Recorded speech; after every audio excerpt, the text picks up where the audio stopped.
오늘 말씀의 제목은 대면의 은혜라는 말씀의 제목으로 함께 은혜 나누시겠습니다. 미국의 제16대 대통령을 지냈던 아브라함 링컨 말하기를요, 40을 지낸 사람은 자기 얼굴에 책임질 줄 알아야 된다, 이렇게 말을 했습니다.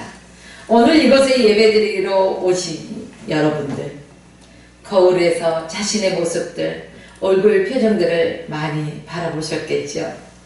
어떤 이는 얼굴 빛이 기쁨과 감사한 빛이 있었을 것이고, 어떤 이는 어두운 빛이 있는 사람도 있었을 것입니다. 그러나 우리가 우리의 자신의 얼굴에서 비추어지는 것들을 책임질 수 있는 나이라는 것이죠. 자, 오늘 본문 말씀에 보면 모세가 시내산에서 내려올 때 하산하는 장면입니다. 그런데요, 모세 얼굴 꺼풀에 광채가 난다고 성경에 기록되었습니다. 우리 개역 개정에는 얼굴 피부에 광채가 난다고 기록되어 있고, 개역 한글엔 얼굴 꺼풀에 광채가 난다, 이렇게 기록되었습니다. 모세 얼굴에서 한마디로 광채 나는 얼굴이었다는 것입니다. 모세 얼굴에 광채가 났다는 의미가 무엇일까요?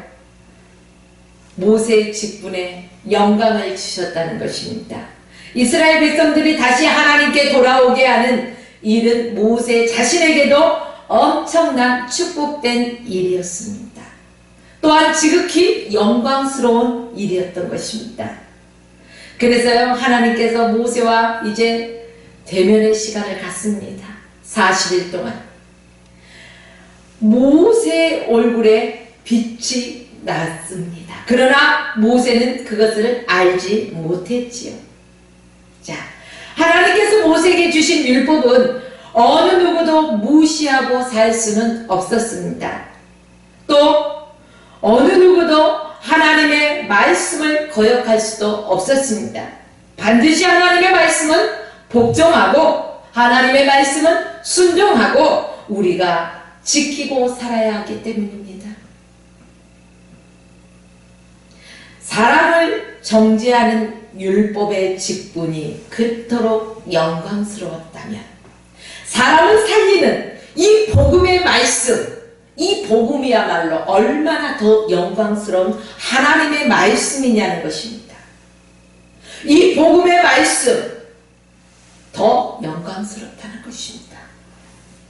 고린도후서 3장 7절로 9절 말씀에 보면, 돌에 써서 새긴 죽게 하는 의문도 직분도 영광이 있어 이스라엘 자손들이 모세 얼굴에 없어질 영광을 인하여 그 얼굴을 주목하지 못하였거든. 하물며 영의 직분이 더욱 영광이 있지 않겠느냐.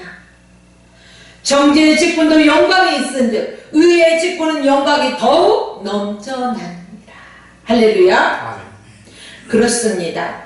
모세가 받은 이 율법에도 영광이 있었다는 것입니다. 그런데 하나님의 복음의 말씀, 이 복음의 말씀은 더 영광이 넘쳐난다는 말씀입니다.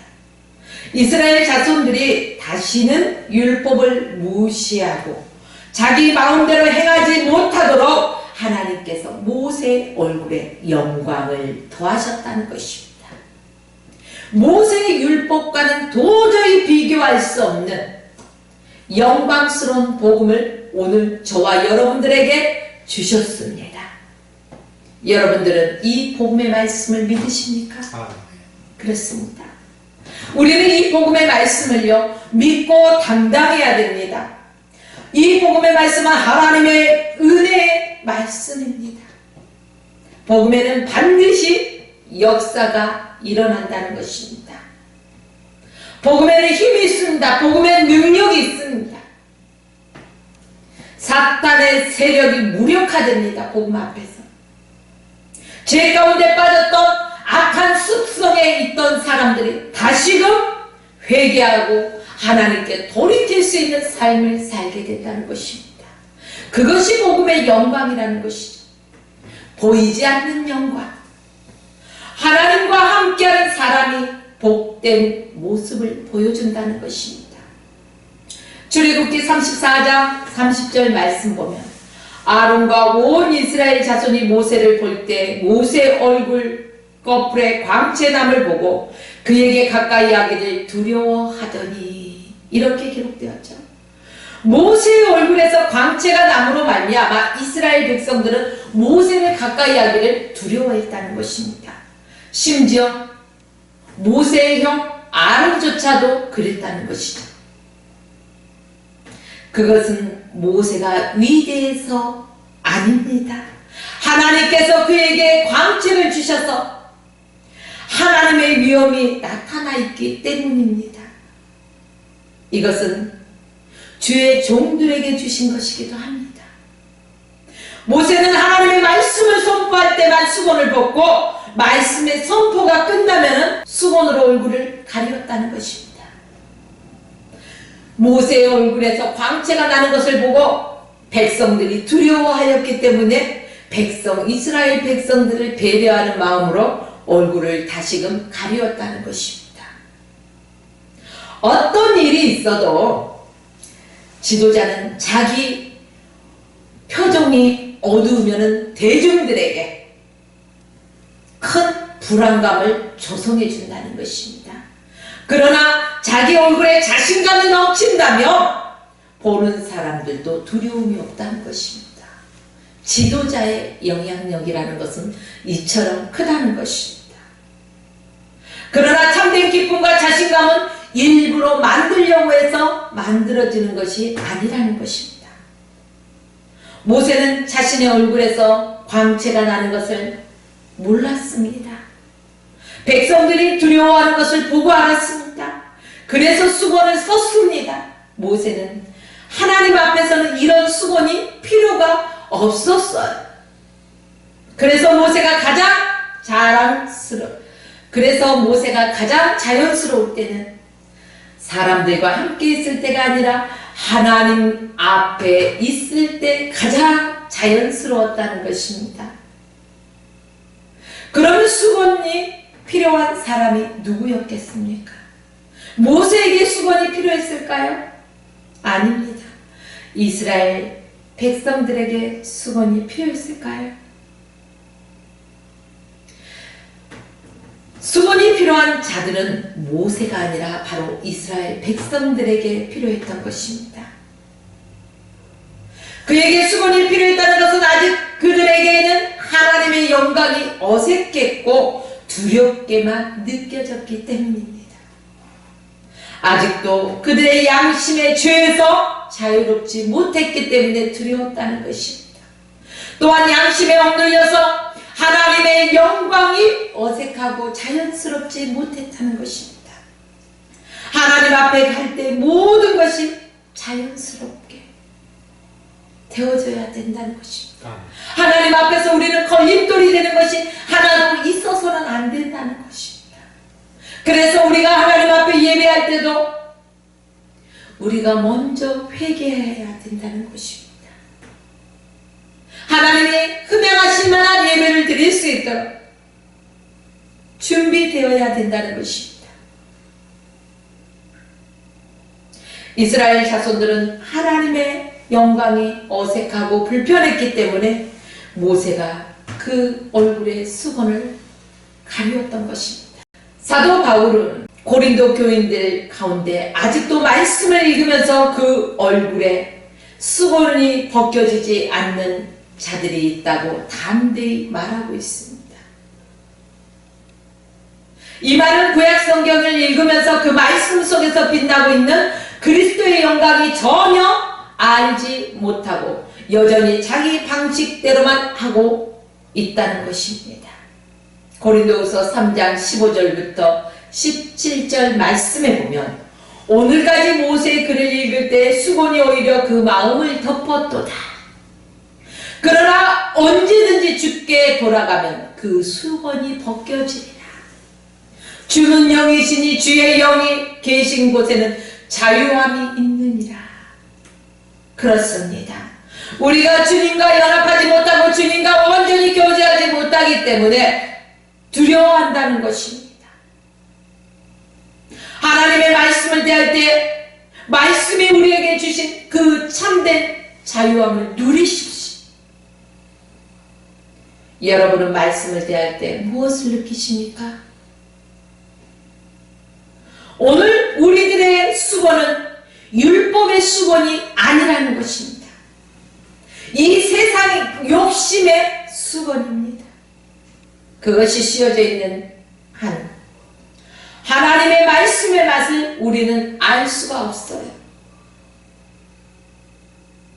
그래서 그리스도에게로 온전히 돌아올 때 그의 얼굴에 가리고 있던 수건이 벗겨지면서 그리스도의 영광이 그 눈에 들어오기 시작한다는 것입니다. 저와 여러분들은 그리스도의 영광 안에 늘 거해야 된다는 것입니다. 고린도서 3장 18절 말씀 보면 우리가 다 수건을 벗은 얼굴로 거울을 보는 것 같이 주의 영광을 보매 저와 같은 형상으로 화하여 영광으로 영광에 이르는 곧 주의 영으로 말미암음이니라. 세상의 수건을 벗어야 한다는 것입니다. 그리스도를 닮아가야 한다는 것입니다. 모세가 하나님의 은혜를 사모하고 애굽의 영광을 버려버렸습니다. 애굽의 왕자로서의 그 자리를 버렸다는 것입니다. 주님과 대화했을 때 그의 얼굴에서는 영광의 빛이 비추게 되었습니다. 모세의 얼굴에 광채가 나는 이유가 있다는 것입니다. 왜 모세의 얼굴에 광채가 났을까? 왜 빛이 났을까? 바로 하나님과 함께 있었기 때문에 모세의 낯빛이 광채가 났다는 것입니다. 출애굽기 34장 28절 말씀 보면 모세가 여호와와 함께 40일 42야를 거기 있으면서 떡도 먹지 아니하였고 물도 마시지 아니하였으며 여호와께서는 언약의 말씀 곧 10계를 그 판에 기록하셨더라. 모세는 요즘 말로 말하자면 40일을 금식한 것입니다.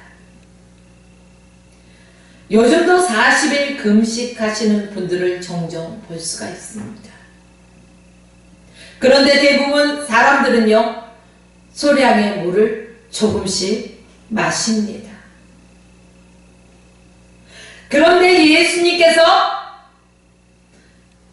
세례를 받으신 후 성령에게 이끌려 광야로 가셔서 40주야를 금식하실 때는요, 물도 마시지 아니하시는 온전한 금식으로 드렸다는 것입니다. 금식의 의미가 무엇일까요?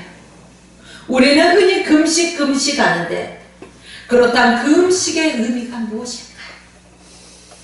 금식하는 시간은요, 바쁜 일 때문에 뛰어다니는 시간이 아니라는 것입니다. 금식하는 시간은 하나님과 온전한 대면하는 시간입니다.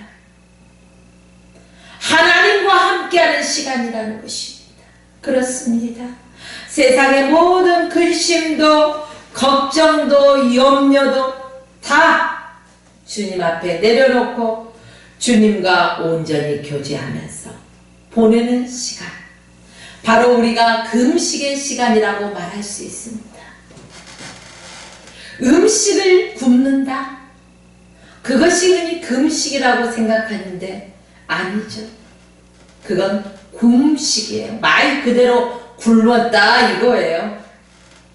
그러므로 저와 여러분들은 금식할 때는요, 하나님과 대면하는 시간을 가져야 돼요. 주님과 교제를 해야 되는 거예요. 내 모든 것을 내려놓고 주님의 뜻에 맞춰 나가는 것이라는 것입니다. 하나님과 함께하는 가장 중요한 시간이라고, 또한 금식하는 동안에는 주님과 나누는 영적인 교감을 충분히 누려야 된다는 것입니다. 사랑하는 성도 여러분, 여러분의 얼굴빛은 지금 어떻습니까? 하나님과 함께하는 사람과 마귀가 함께하는 사람의 얼굴빛은 확연히 다릅니다. 그것을 느낄 수 있습니까? 여러분들 거리를 다니면서 사람을 만날 때 어떤 사람은 얼굴에 기쁜 표정이 있고 밝고 환하죠. 어떤 사람은 근심과 걱정에 얽매여 있는 얼굴빛을 하고 있습니다. 영적으로 민감한 사람이라면 아마 느끼실 수 있을 것입니다. 분명 하나님과 함께하는 사람들의 얼굴빛은 다르다는 것입니다. 광채가 난다는 것입니다. 그러나 마귀가 함께하는 사람의 얼굴을 보면요, 썸뜩썸뜩하게 살기가 느껴지기도 합니다. 또한 그들의 얼굴빛은 어둡다는 것입니다. 출애굽기 34장 29절 말씀 보면 모세가 그 증거의 들판을 자기 손에 들고 시내산에서 내려오니 그 산에서 내려올 때 모세는 자기가 여호와 말씀을 인하여 얼굴 꺼풀, 얼굴 피부에 강체가 났다는 것을 깨닫지 못하였더라. 창세기 39장 2절에는요. 여호와께서 요셉과 함께 하심으로 그가 형통한 자가 되어 그 주인 애굽 사람의 집에 있으니 그 주인이 여호와께서 그와 함께 하심을 보며 또 여호와께서 그의 범사에 형통하심을 보았더라. 이렇게 성경에 기록되었습니다. 그러므로 늘 하나님과 교제하고 하나님과 동행하는 사람들은요, 얼굴에서만 빛이 나는 게 아니라 그의 삶 자체에서 하나님의 함께하심을 본다는 것입니다. 하나님의 함께하심으로 말미암아 그의 삶의 형통함을 본다는 것입니다. 또한 모세의 얼굴에 광채가 났던 이유는 하나님과 말씀을 나누었다는 것입니다. 단순히 하나님과 함께만 그냥 있었던 것이 아니라 하나님과 말씀을 나누었다는 것입니다.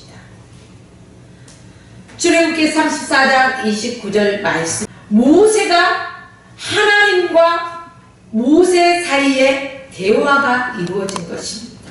변화산의 사건을 잘 기억해 보십시오. 예수님께서 변화산에 올라가신 목적이 무엇이었습니까? 예수님께서 제자들에게 신비스러운 모습을, 어떠한 것들을 보여주기 위한 목적이었습니까? 아닙니다. 누가복음 9장 28절로 29절 말씀을 보겠습니다. 이 말씀을 하신 후 8일쯤 되어 예수께서 베드로와 요한과 야고보를 데리고 기도하시러 산에 올라가사, 기도하러 산에 올라갔다는 것입니다. 어떤 것을 보여주기 위함이 아니라는 것입니다. 또한 기도하실 때 영모가 변화되고 그곳이 휘어져 광채가 나더라. 그렇습니다. 예수님께서는 기도하러 산에 올라가셨던 것입니다.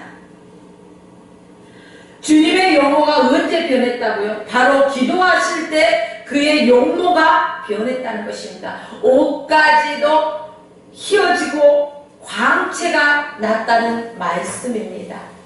모세는 얼굴, 피부, 꺼풀에만 광채가 났지만 우리 주님은 옷에서까지 광채가 났다는 것입니다. 옷이 휘어졌다는 것입니다.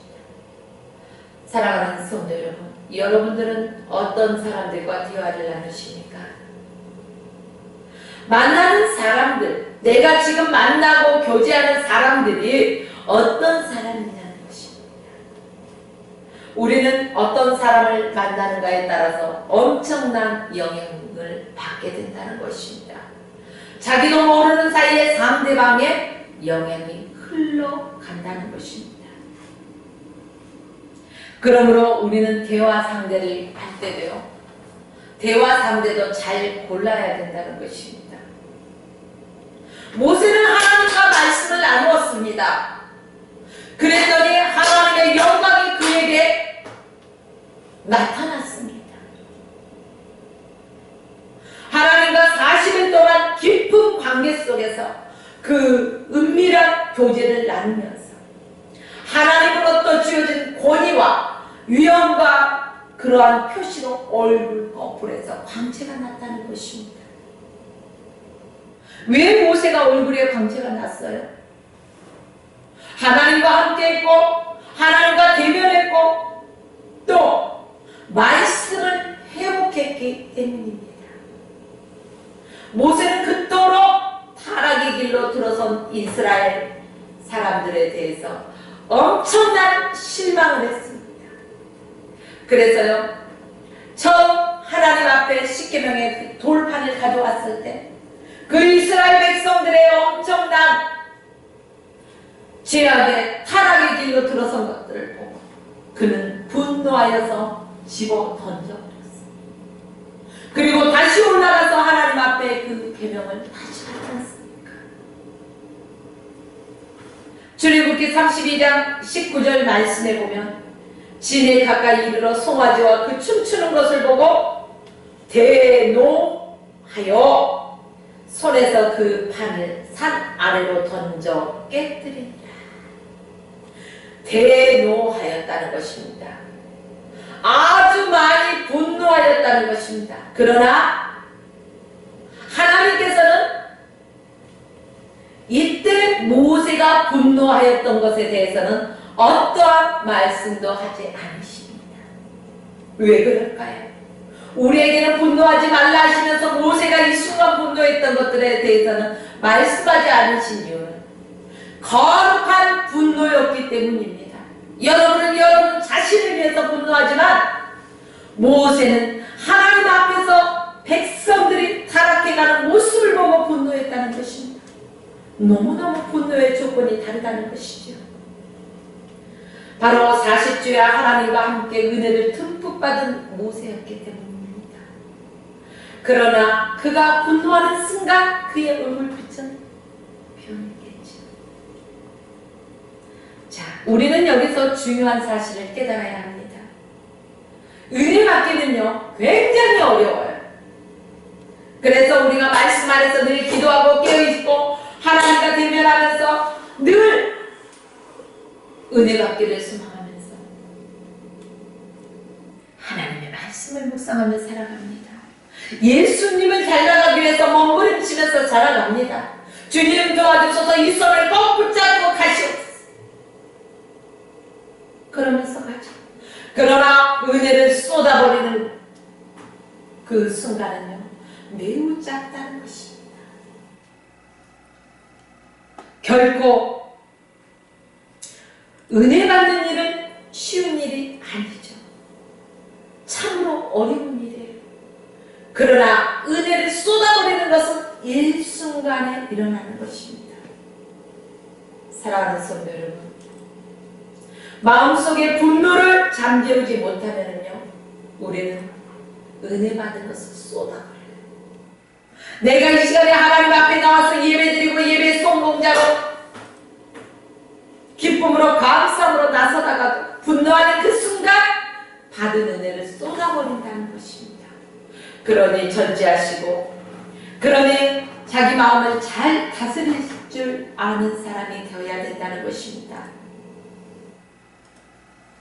분노하는 사람은 참으로 어리석은 사람이다 이렇게 말하고 있습니다. 그럼에도 불구하고 사람들은요 자기의 감정을 억누르지를 못하고 은혜를 상실하곤 합니다. 우리 성도들도요 이러한 분노가 올라올 때 잘 절제하고 다스려야 된다는 것입니다. 참을 줄 알아야 돼요. 특히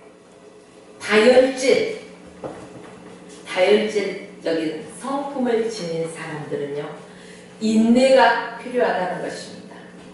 훅 하고 올라온다 해서 바로 쏟아버리는 것이 아니라 훅 하고 올라오는 것도 다스릴 줄 알아야 됩니다. 그렇습니다. 사랑하는 성도 여러분, 여러분의 얼굴에서는 무엇이 나타납니까? 사람의 얼굴은 마음의 거울이라고 합니다. 내 마음에 어떠한 것을 담아져 있느냐에 따라서 얼굴로 나타나는 것이 다르다는 것입니다. 마음에 하나님을 모신 사람은 내 얼굴에서도 하나님의 영광이 드러난다는 것입니다. 그래서 예수 그리스도의 편지로 빛으로 살아갈 수 있는 것입니다. 그러나 마귀와 함께하는 사람은 그 얼굴의 형상을 보십시오. 어둡고 치부랍니다. 자기 자신을 되돌아보고 그 표정을 바라보면서 나는 지금 내 안의 영적인 상태가 어떠한 상태인가 한번 바라보십시오. 우리들의 얼굴은 하나님을 반사하는 거울임을 기억하십시오. 내 안에 성령님을 모시고 살아갑니다. 성령님이 내 안에서 기뻐하실 수 있도록, 그러면 우리가 기쁨이 표출되어야 된다는 것입니다. 우리의 삶을 통해서, 우리의 얼굴을 통해서 하나님의 영광이 드러나는 성도 여러분의 삶이 되시길 주의 이름으로 축원하며 오늘 말씀을 마칩니다.